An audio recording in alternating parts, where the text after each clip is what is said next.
News for you. They're calling it an Airbnb for super yachts. Instead of a hassle of chartering a yacht, which usually includes a broker and a middleman, who has time for all that? Enter Monaco-based Yotha, a new digital yacht charter platform.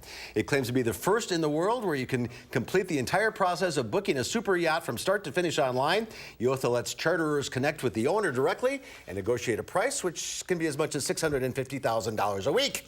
But a majority of the boats go for $100,000 a week on down. Once booked, you contact the captain to set an itinerary and food and drink preferences. So, Susan, for you. On location. Different life. Yeah, right. That's our time for now. Thanks for watching. We'll see you back here again tomorrow.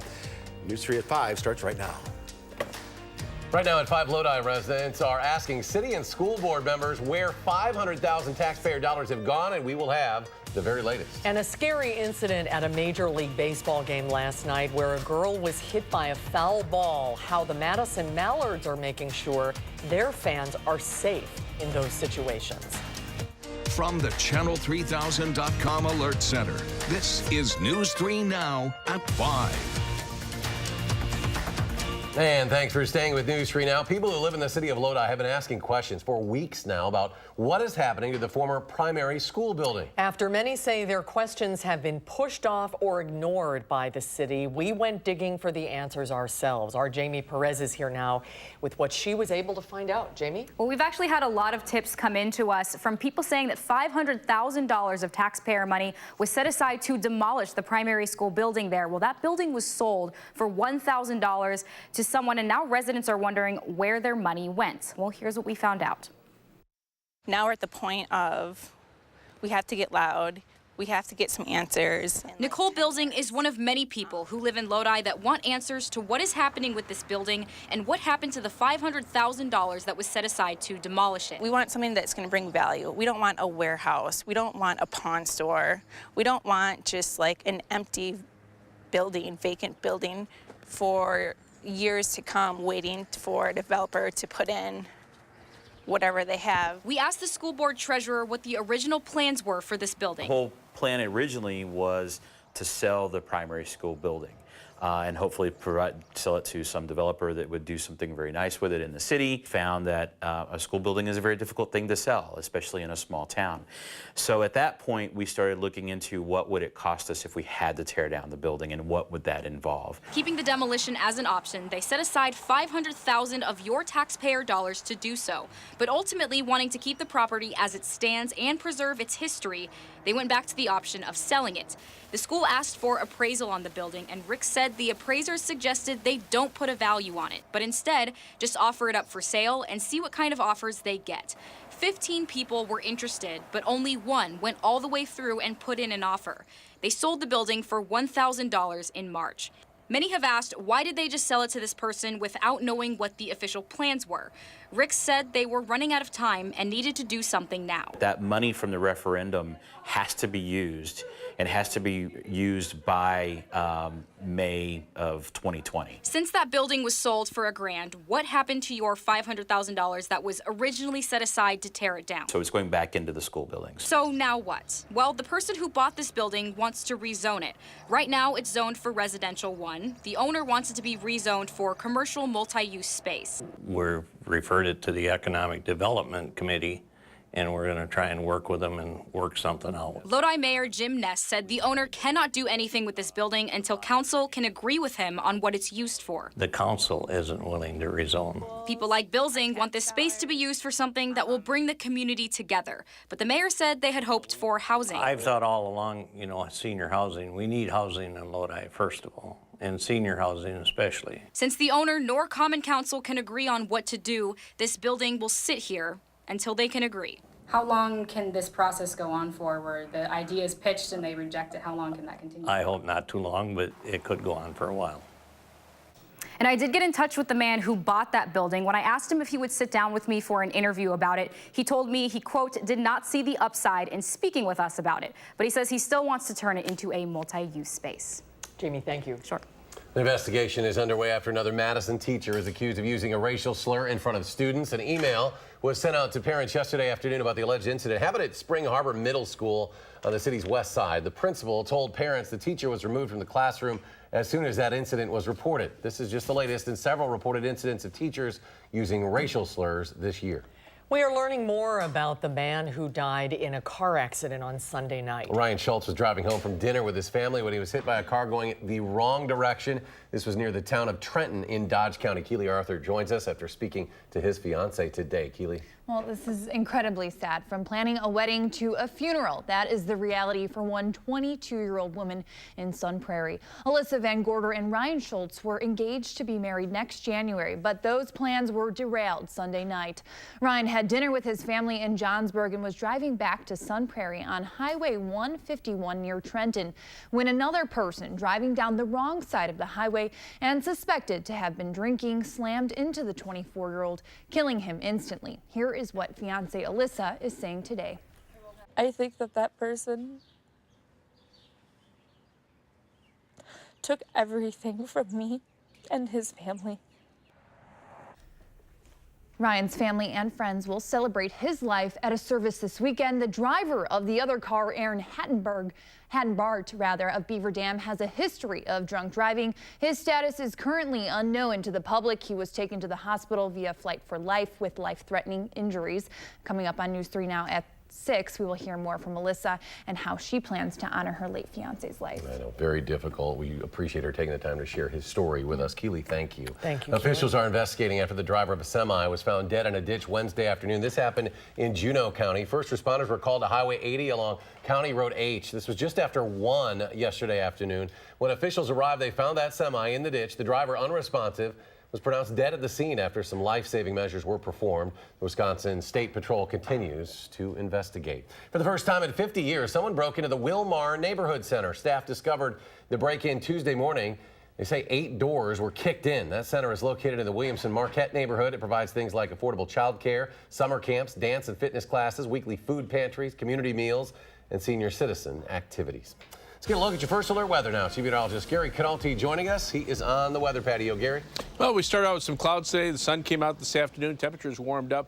Now we're watching the possibility for a shower or thunderstorm in a couple of spots. Most of us right now enjoying some bright sunshine, but if you take a look at Doppler track, there are a couple of showers and thunderstorms that have popped up over parts of southwestern Wisconsin. Temperatures right now are pretty mild. We're at 76 degrees in Madison. It's around 80 over southwestern Wisconsin, but these temperatures will be warmer by about 5 to 10 degrees by this time tomorrow. In fact, look for the threat for any showers and thunderstorms then this evening. Skies will turn partly cloudy overnight with a low of 56. Then for tomorrow, look for a high of 85 under mostly sunny skies. Looks like the rain will hold off until sometime tomorrow night. That's your News 3 Now First Alert forecast. All right, thank you, Gary. An excavator hit a natural gas main on Madison's far west side yesterday afternoon. The fire department said crews responded at about 12:45 to the 9,000 block of White Fox Lane. Firefighters evacuated all construction workers from the danger zone and ordered all equipment to be shut off. The crew could see and hear the pressurized gas shooting up from a hole near the sidewalk. MG&E technicians clamped the gas line and reassessed the area and cleared the scene. Police have released multiple images and are asking for the public's help in identifying the man pictured here. The Shorewood Hills Police Department said police want to speak with the man in connection with an ongoing investigation. Police say he may have information related to the investigation that would be helpful. Anyone with information related to this man's identity is asked to call 608-267-1110. A 4-year-old girl in Houston is expected to be okay after being hit by a foul ball last night at a Major League Baseball game. This happened at the Astros-Cubs game at Minute Maid Park. As stadium staff and family members rushed to help her, the batter for the Cubs, Albert Almora Jr., fell to his knees in horror. Almora says when the child feels well enough, he wants to reach out to her. God willing, I'll be able to have a relationship with this little girl for the rest of my life. Just prayers right now. That's all I really can control. He was very distraught at that moment. After the game, the team released a statement saying, in part, The Astros send our thoughts and prayers to the entire family. Any parent who watches that video is probably paying extra attention now at the next ball game that they take their family to. And Danica Lewis looked into the safety measures the Madison Mallards are taking out at the duck pond. Danica? It is so hard to watch that video and his reaction, too. Yeah. I mean, that is super raw for a dad. And so nets, we all know, if you've been to a ball game, come with both safety and obstructed views. Miller Parks, for instance, stretch from one end of dugout to another, something that's been required by the MLB since last year. Management at the duck pond decided to put up more netting long before that. Back in 2011, when the new stadium was built, they put that barrier between the batter and nearly all of the 3,000 seats in the grandstand area. On top of that, they invested in thick nets to make sure it's tight enough as well. We're constantly checking that, making sure that there's no give to the net so a ball can't hit it and give in and actually hit someone who's sitting in their seat. So we keep that net nice and tight, so if a ball hits it, it's going to bounce right back out onto the playing surface. Then just last year, the Mallards identified potentially problematic areas along the third baseline and added netting there as well. The Mallards general manager, who you just heard from there, did want to encourage parents to take advantage of all of those protected seats in the stadium and make sure that you're staying attentive while the ball is in play. That's a good point, too. Don't be on your phone or eating a snack. Or, you know, it's really tough because there's so much going on in a ball game, including watching the kids and making sure they're okay. So making sure somebody has an eye on that ball at all times is probably a good idea. And sometimes it's coming so fast it doesn't even matter. Well, 90 miles an hour is what they kind of estimated hit that little girl. So we're glad to hear that she's doing all right. Thank goodness. Danica, thank you. Thanks, Danica. City of Madison fleet vehicles will be getting a new, greener home next fall. City leaders broke ground at the construction site of the future Fleet Services building on Madison's east side. The 105,000 square foot building will be a place for the repair and storage of Madison's fleet cars, emergency vehicles, and fire trucks. The city will work to earn a LEED certification with the new facility. That stands for Leadership in Energy and Environmental Design. I'm really excited for a project like this where we can really demonstrate our commitment to sustainability and again set an example. City leaders expect the new Fleet Services building to be done by the fall of 2020. An area middle schooler made the finals for the Scripps National Spelling Bee competition today. This is Maya. She is 10 years old, attends Eagle School in Fitchburg. She was the youngest competitor to crack the top 50. Now, earlier today, she misspelled, you ready for this? Praseodymium. That is a yellowish white metallic element. None of us could have a chance of spelling that right. And this isn't the first time, nor will it likely be the last, that she's been in the competition. Last year at 9, she tied for 42nd place. Congratulations, Maya. That's Something pretty to be good. Proud of. All right, coming up, still ahead on News 3 Now at 5, R&B singer R. Kelly facing yet more charges in connection with sexually assaulting a child. We will explain. President Trump takes on Robert Mueller, the president's new line of attack, as the special counsel goes public. Prosecutors in Chicago will have the latest on that in just a moment.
Prosecutors in Chicago have charged R&B singer R. Kelly with 11 new sex-related counts. Cook County prosecutors filed the new charges against Kelly today. The charges apparently pertain to a single victim. The 4 aggravated criminal sexual assault counts carry maximum terms of 30 years in prison. Kelly is already facing 10 counts of aggravated sexual abuse involving 4 women years ago, 3 of whom were minors when the alleged abuse occurred. President Trump says Robert Mueller's investigation cleared him of all wrongdoing. The president railed against Mueller a day after the special counsel spoke about his investigation into Russian interference in the presidential election for the first time. Wednesday, Mueller made it clear he did not exonerate the president, but Attorney General William Barr tells CBS that he cleared President Trump of obstruction of justice charges because Mueller did not. If we had had confidence that the president clearly did not commit a crime, we would have said so. That means you're innocent. That means you're innocent. Excuse me. Then he should have said, you're guilty. When he didn't make a decision, the Deputy Attorney General, Rod Rosenstein, and I felt it was necessary for us, as the heads of the department, to reach that decision. House Speaker Nancy Pelosi says Congress must now complete its own investigations into the president before moving forward. Democrats say Special Counsel Mueller should testify before Congress about his report. President Trump denies any involvement in a directive to keep the naval destroyer USS John McCain out of his sight during a trip to Japan over the weekend. CBS News confirmed an email to Navy and Air Force officials ordering the action. A tarp was placed over the ship on Friday, but removed on Saturday when President Trump arrived in Japan. Acting Defense Secretary Patrick Shanahan issued a statement saying the matter was news to him. Never authorized or never approved any action around the movement or activity regarding that ship. And furthermore, I would never dishonor the memory of a great American patriot like Senator McCain.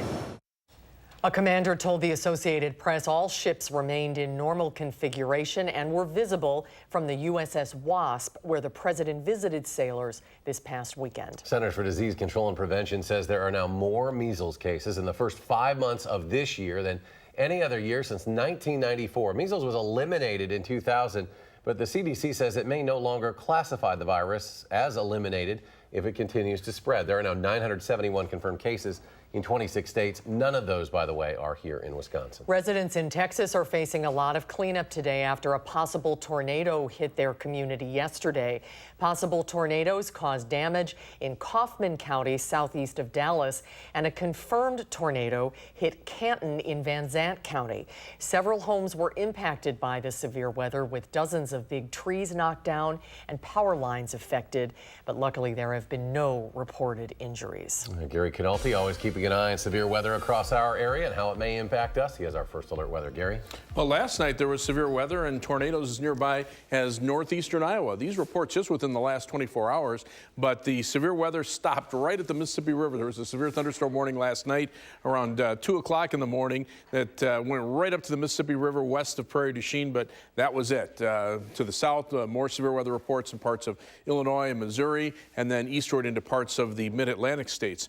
But right now, we have just a couple of showers and isolated thunderstorms popping up over parts of southwestern Wisconsin. This is one of those situations where about 90% of us won't see any rain at all, and the other 10% may get a brief heavy downpour. But these showers are drifting to the south. The storms from yesterday have kind of moved on out. Now, taking a look at the GFS Future Track computer model, this is the main U.S. forecasting model, all the way through next Saturday, so a week from Saturday. It's calling for about 1 inch to 2.5 inches of rain over southern Wisconsin, but spread out over that period of time. Hopefully that would be enough time to have the water at least soak into the ground for the most part. Live view from the Queen Bee Radio Skycam in Platteville, the WISC Skycam here on the west side, showing partly cloudy skies, a little more cloud cover over southwestern Wisconsin. High today 76 degrees, low temperature mild at 61, and right now we're at 76 with partly sunny skies, the air calm, and the dew point temperature up at 54 degrees. Current low temperatures this morning were in the 40s up in northern Wisconsin, but here in southern Wisconsin we were pretty mild with high with lows in the upper 50s to low 60s. Right now, temperatures are in the mid 70s to around 80 degrees. And notice to our north and west, it's even warmer. Temperatures in the 80s over Minnesota, 91 right now in Fargo, North Dakota. We're going to be in the mid 80s for tomorrow as that milder air actually comes in from the northwest. Upper level winds have shifted to a northerly direction for at least for the time being. So the main jet stream has shifted to the south. That's going to keep precipitation chances away from us, and the weather systems coming in from the northwest won't have a lot of moisture associated with them. This stationary front here is keeping cooler air up to the north. There's actually a cold front back in southern Canada that will drop southward by late tomorrow night into Saturday, bringing us slightly cooler weather for the weekend and maybe bringing us a chance for a shower or thunderstorm for tomorrow night into Saturday. But again, those will be spotty because there's not going to be a lot of moisture associated with that. Temperatures right now upper 80s to around 90 through the Dakotas, 70s here. So the cooler air now starting to go away across the Midwest finally. Dew point temperatures generally in the 50s here. Down near the Ohio River, they're a little higher in the 60s. That's where the more humid air is. Forecast for tonight calls for skies to be partly cloudy. Just an outside chance of a shower or thunderstorm this evening. Low at 54. For tomorrow, a mostly sunny and very warm day with a high temperature of 85, but the humidity levels shouldn't be too bad. On future tracking, you can see any showers and storms moving out early this evening. Lows in the mid-50s. Highs tomorrow, mid-80s with mostly sunny skies. Then as that cold front drops southward tomorrow night, maybe a shower or thunderstorm into early Saturday morning, and a shower or thunderstorm chance during the day on Saturday. That'll keep high temperatures closer to the 70-degree mark. Rainfall amounts will be spotty. Most areas around 1/4 of an inch. A heavier thunderstorm could bring up to an inch in a few spots. Otherwise, as we look at the 7 to 10-day forecast, notice not much in the way of rain chances. Temperatures pretty mild, generally in the 70s, close to 80 a couple of days. A chance of rain midweek, but right now that's even spotty at this point. As we take a look at first alert traffic right now, Beltline not looking too good. Lots of sunshine out there, but the traffic moving very slowly in both directions at Park Street. In fact, right now, delays eastbound on the Beltline start around Monona Drive, go back to west of Verona Road. Westbound delays start around construction, around Fish Hatchery Road, and go back to John Nolan Drive. A little over a half hour on the eastbound Beltline from University Avenue to the interstate, 23 minutes going back in the westbound direction. Heading out of Madison, a quick 26 minutes down to Janesville on I-3990, 21 minutes to Sauk City on US 12, and about 20 minutes to Sun Prairie on US 151. That's your News 3 Now First Alert Traffic. Thank you, Gary. Still at News 3 Now at 5, automakers are introducing new technology that could help teen drivers. We will explain after a short break.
Today marks the start of what AAA calls the 100 deadliest days. Over the past 5 years, nearly 3,500 people have been killed in crashes involving teen drivers between Memorial Day and Labor Day. But some automakers are introducing new technology to cut down on teen driver distractions and improve safety. Kenneth Craig explains. Dashcam video shows some of the mistakes teen drivers make, from texting and driving to dozing off. Mistakes that worry Tricia Morrow, the mother of a teen driver and a safety engineer for GM. I am passionate about safety. She helped design Chevy's teen driver technology and now its newest feature called Buckle to Drive. It becomes active when a teen driver enters the car with a pre-programmed fob key. And when the driver pushes on the brake to shift, the shifter will be locked. It won't move. And it won't let you shift out of gear for 20 seconds or until you buckle your seatbelt. So it serves as a very strong reminder to the driver. According to the CDC, teens have among the lowest rates of seatbelt use.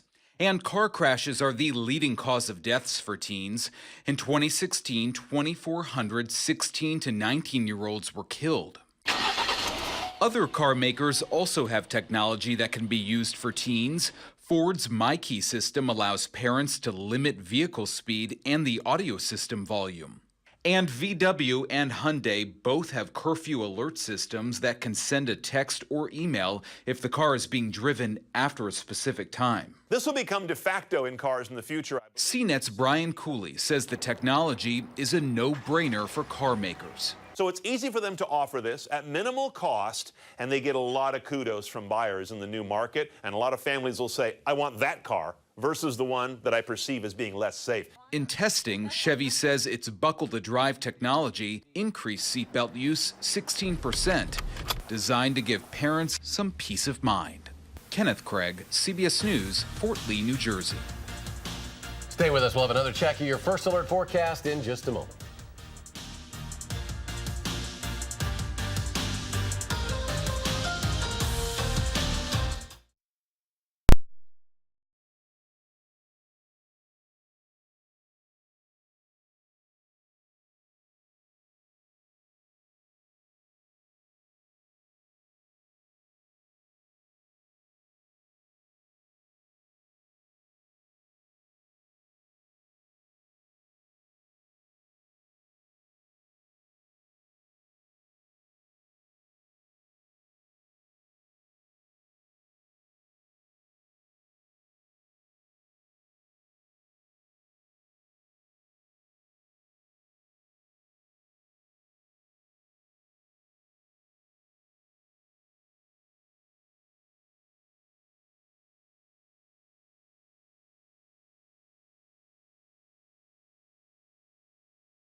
It's a nice evening out there. Yeah, 90% of us will stay dry this evening. The other 10%, well, you're in southwestern Wisconsin. We've got a few showers and thunderstorms that have popped up. A little closer look. Looks like a little stronger thunderstorm cell just southwest of Fenimore. They're drifting actually toward the south and southwest. So mainly southern Grant County and Lafayette County, southern Iowa County expecting showers or a thunderstorm for the next couple of hours. Temperatures right now pretty mild.